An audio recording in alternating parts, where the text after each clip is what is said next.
Ships hovered, trapped in maritime limbo. That ambition had finally met its most dangerous form. Confidence, because any rising power is dangerous, but a rising power that believes it cannot be stopped. That is a force that transforms global order. Yet, even at this peak of escalation, there was someone in America who had been shouting into the void for decades, pleading for the country to pay attention. The protagonist, Mearsheimer's warning John Mearsheimer, doesn't speak softly. He doesn't hide behind polite optimism. And he doesn't sugarcoat the truth for applause. For years, he stood on lecture stages warning anyone who would listen that the United States was on a collision course with a rising colossus. He was mocked, dismissed, attacked by pundits who preferred comfortable illusions over uncomfortable realities. But he kept speaking. Because Mearsheimer believed in something deeper than predictions or reputation.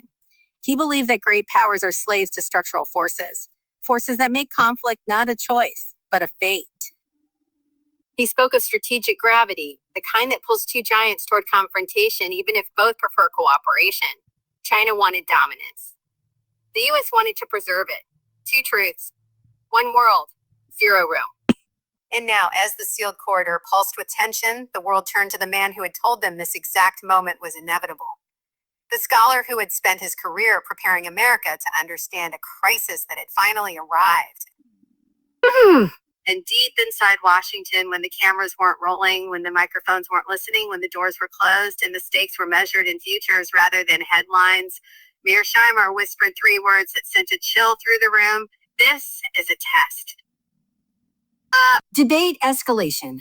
Crisis on the command floor inside the Pentagon. The atmosphere was thick with urgency. Generals leaned over maps that flickered with red zones. Pentagon staffers tapped frantically on keyboards.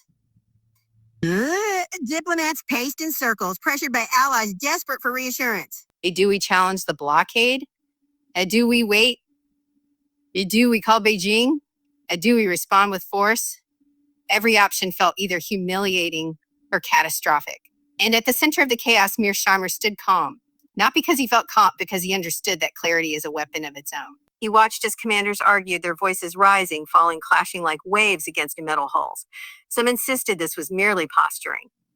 Others warned it could spiral into history's next global fracture. But then, in a room full of noise, a single moment of silence pierced through.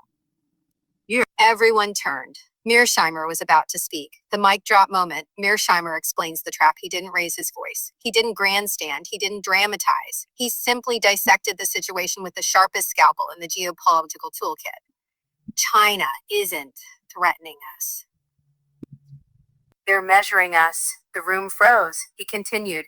This blockade is not the crisis. Our response is. Eyes widened. Screens flickered. Hands stopped fidgeting. China is testing whether the United States can be pushed into a corner without pushing back. Every word struck like a hammer.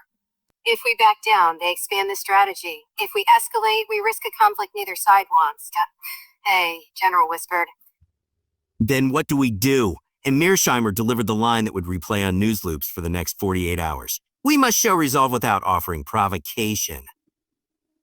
We must prove that we are not trapped, even if they think we are. At that moment, the air changed.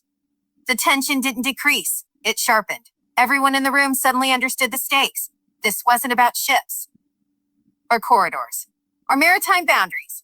This was about identity, about whether the United States still held the power to shape the world rather than react to it. But outside those walls, something even bigger was unfolding. The aftermath, global shockwaves, social media ignited like gasoline. Blocked in the Pacific, #China move, #Mearsheimer was right, #New Cold War, #Pacific standoff, #Indo-Pacific crisis memes, breakdown videos, panic threads, expert debates, rumors, leaks, voices, millions of them flooded the digital world in minutes. Some claimed World War III had started. Others insisted China was bluffing. Some demanded U.S. retaliation. Others begged for de-escalation. Cable news ran non-stop coverage.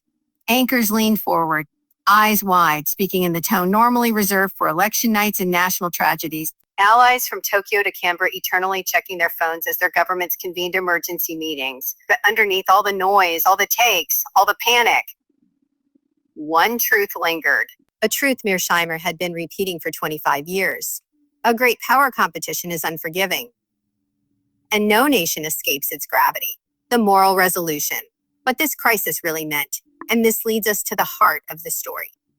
Because the sealed corridor, the blocked ships, the global panic, none of it was just about territory, it was about destiny.